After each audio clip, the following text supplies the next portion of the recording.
Hello everyone, my name is Fireheart and welcome to today's video, where we're going to talk about, hopefully help you decide which upcoming character of the version 3.1 of Genshin should wish for.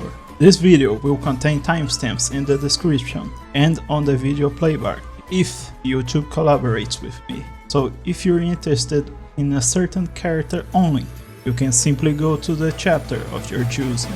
Up first we have Albedo, the genius alchemist from Mondstadt with the Geo Vision.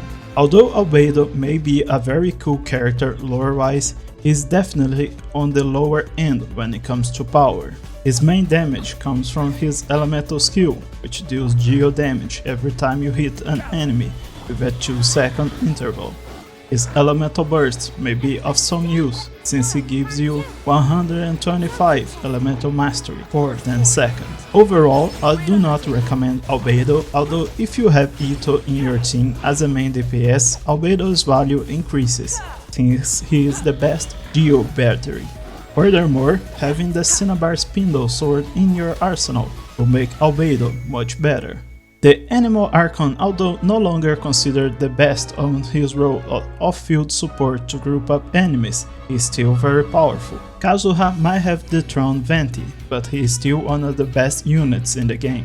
And in some team compositions, such as Morgana, he is still favored instead of Kazuha, due to his elemental burst having a greater pull force on the enemies. Another advantage over Kazuha is that Venti's elemental burst has a very low cost of only 40, and Venti will regenerate 15 energy for himself and every party member with a swirl element, making his burst cost effectively only 25 energy, and boosting allies' burst economy. Even though Kazuha is the better pick due to the fact that he directly affects elemental damage by the party, Venti still holds his own, but if you are to choose between only one of them, I would not pick the Windborn Bard.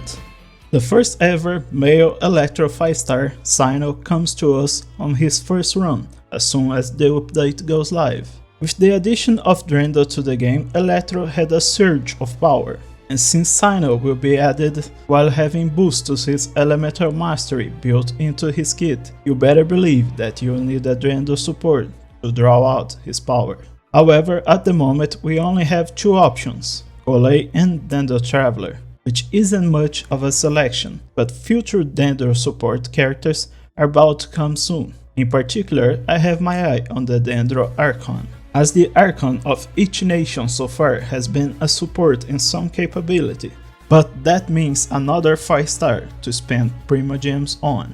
Although Cyno's power is unknown to us, we can be correlated to characters like Chao and Ito, since all three of them are elemental burst based main DPS. Even more similar to Ito, his elemental burst transforms his normal attacks, making them have wider range than the usual polearm.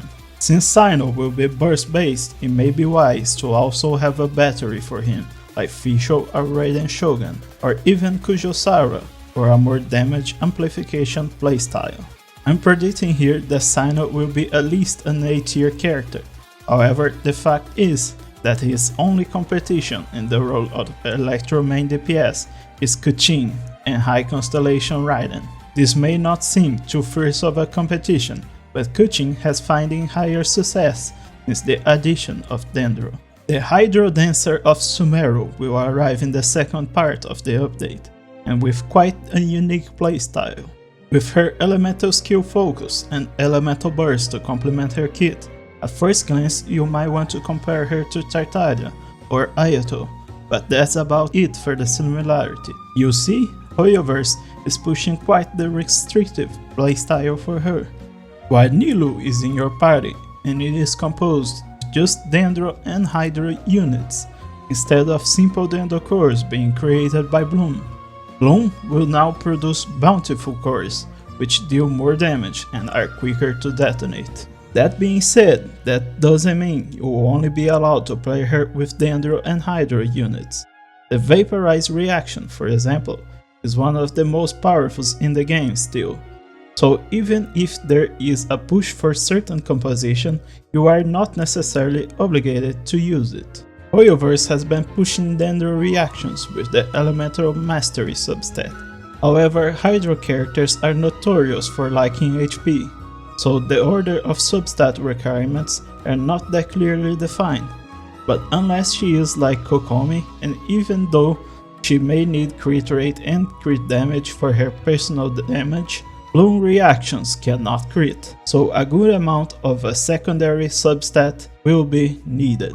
When it comes to team compositions, she suffers a similar fate to Cyno. The fact that we only have 2 options that are Dendro support units for now.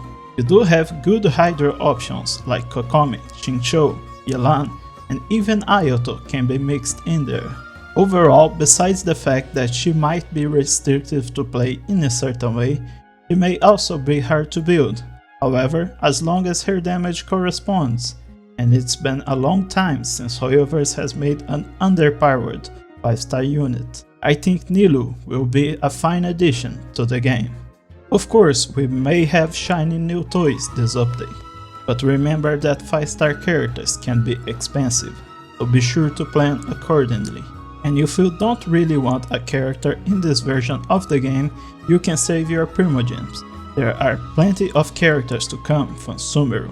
Just the ones we saw, there was Kusanali, Ia, and Alhaitan.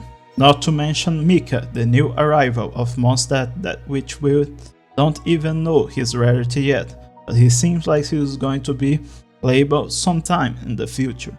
But that is all for this video. If you enjoyed, leave a like, comment your feedback or opinion down below, and subscribe if you want to see more, and I'll see you in the next video.